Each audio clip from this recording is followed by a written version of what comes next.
If you're over the age of 50, we have to start looking at exercise and fitness in a different way. Hey everyone, welcome to the front row. My name is Ed DeBoo, physical therapist out of Integrated Physical Therapy in Bellingham, Washington.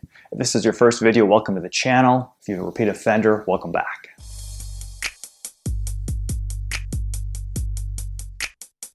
So I'm 52 years old and I've been active my whole life, but I realize now that I'm well past my physical prime.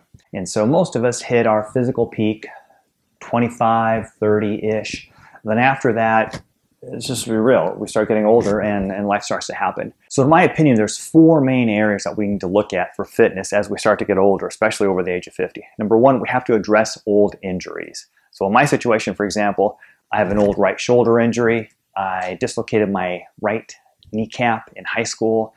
So those are my limiting factors. So I make sure that I'm working on shoulder strength and mobility.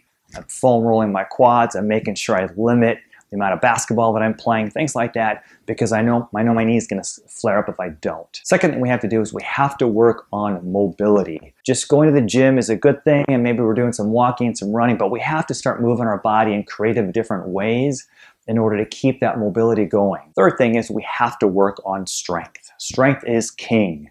We have to work on strength, especially as we get older. And listen, strength is going to look different. You're not going to hit your maximum on bench press, all you guys watching out there. But realize too, yes, you can build strength, but you're not going to hit your max peak like you were when you're 25 and 30. And the last thing is we have to bring in some cardio.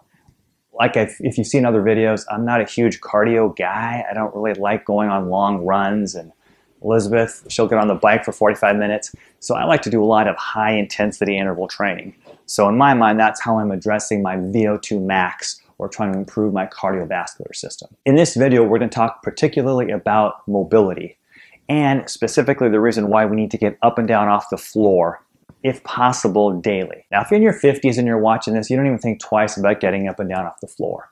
But as a physical therapist, and I see a lot of older clientele, and the floor becomes the enemy. So you really need to make the floor your friend. So we're going to talk about different ways to get up and down off the floor. The goal is for you to get up and down off the floor with the least amount of support. And so if you can do it without hands, that's great. Remember what the goal is to get up and down off the floor daily if possible with the least amount of support. And I'm going to show you a variety of different ways. Some of them may not be possible. Some of them, maybe you can do all of them. But the idea is that you're pushing yourself and you're challenging yourself. The first one is you're going to cross your legs and then you're going to drop straight down onto the floor. And then to get back up, you kind of rock forward just a little bit. And then you come back up again. Sometimes with the cross-legged squat, when you come down, the most challenging part is being able to bring your weight up over your legs in order for you to be able to stand up. So what you can do is you can add a little bit of rocking to this. So first, just practice the rocking. Kind of get used to that. Then as you rock, you bring your weight over your feet, and then you can stand up. It makes it a little bit easier. You can do the rock to a side sit, to a half kneel, to a stand. So I'm going to rock, side sit, kneel, half kneel, and now I'm up. Down again, other side, back down. Staying with the rocking theme, I'll show you a couple other ways that you can get up with this rocking position. We're going to go from a rocking position into a half kneel, just like so, and then it's up and away you go. You come back down, kick your leg, and drop back down, and I would do the same thing on the other side.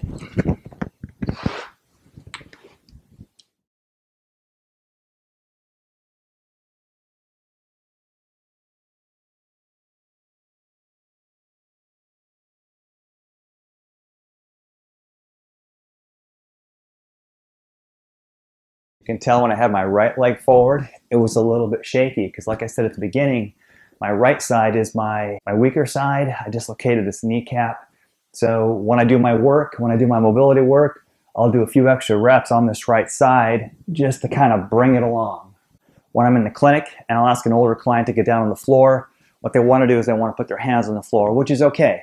But the whole idea is is we want the least amount of support required. So one way you can do that is to reach down to the floor, kick one leg out, and down you come. One leg out, and down you come. Another way to use the transfer itself as a way to strengthen, come down to the floor, kick one leg out, and you're down.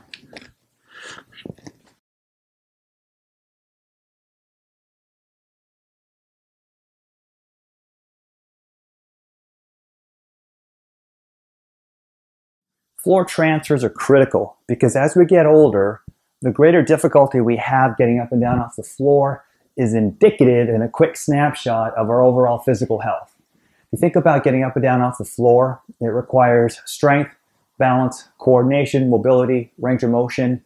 So in a really quick way, it gives us an idea of how well we're doing. I recommend to all my clients to get on the floor daily to do whether it's foam rolling or if they're doing some rehab. But what you can also do with these transfers is make the transfer itself part of the workout. So what you might want to do is, and if you have a little trouble with it, still use your hands if you need to, but get down up off the floor, and maybe do that 3 times, even though in reality you only have to do it 1 time because you're getting down on the floor only once. However, you need to do that. Next one we're going to do is a full squat.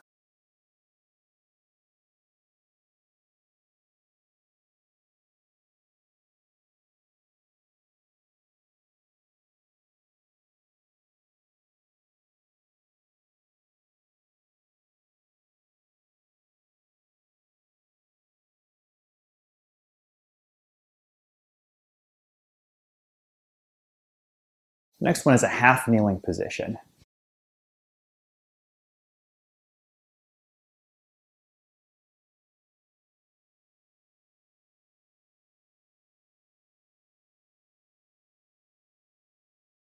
If that's too challenging, what you can do is you can use a little bit of hand support. You want to keep your stronger leg in front. So in this example, I'm going to keep my right leg in front. Left leg goes back, and I'm going to use my hands.